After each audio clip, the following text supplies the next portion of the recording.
Welcome back to Primetime News. Thanks for staying with us. Our first story this evening, drawing a line in the sand. In one of the clearest signals yet of the need for reform in the justice system, the Court of Appeal on Friday quashed a 2013 conviction because the transcripts of the trial evidence was not made available by the Supreme Court.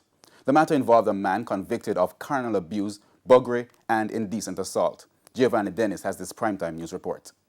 I hope that those who have ears to hear will hear, and that some urgent action is taken. A call from the Director of Public Prosecutions for systemic changes in the justice system.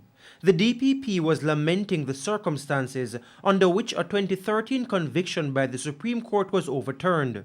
Evan Jack was convicted of carnal abuse, buggery, and indecent assault on an 11-year-old girl.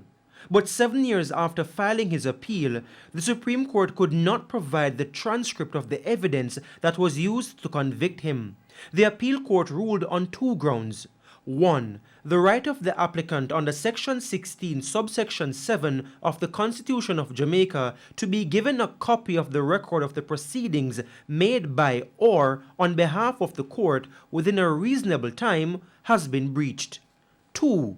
The right of the applicant under Section 16, subsection 8 of the Constitution to have his conviction and sentence reviewed by a superior court within a reasonable time has been breached by the excessive delay between his conviction and the hearing of his appeal. John Clark is the attorney for Evan Jack, the appellant. The significance of this is that many appellants have completed their sentences before their transcripts are ready. And many of an appellant have faced the consequence that they'll have to abandon their appeals, like Ray Morgan, to go home. What this now recognizes from the Court of Appeal is that the stenographers, the court, have to realize that the transcript needs to be ready in a timely manner, or else we'll have more appellants being able to petition the court for such a relief.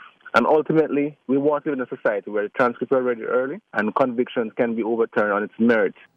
Director of Public Prosecutions Paula Llewellyn agrees the appeal court has taken an important stance, but argues it's unfortunate. These are very serious matters, and I think if the systemic problem is not addressed in a timely manner, you may see injustice being wrought on the interests of victims. For Attorney John Clark, Friday's ruling is a watershed moment. The Court of Appeal has taken a very brave step because this has been a problem that has been with us from the 1970s. Transcript being late and persons having to wait for an extended period of time. What the Court of Appeal has done in this scenario is put a line in the sand to say that no more will we turn a blind eye to that, because there's a remedy that the Constitution provides and we're prepared to give it in the appropriate case. The defense team argued that the transcript was necessary for the appeal court to carry out its statutory duty, and in its absence, the court was asked to quash the sentence and release Mr. Jack, which was done. Giovanni Dennis, TVJ News.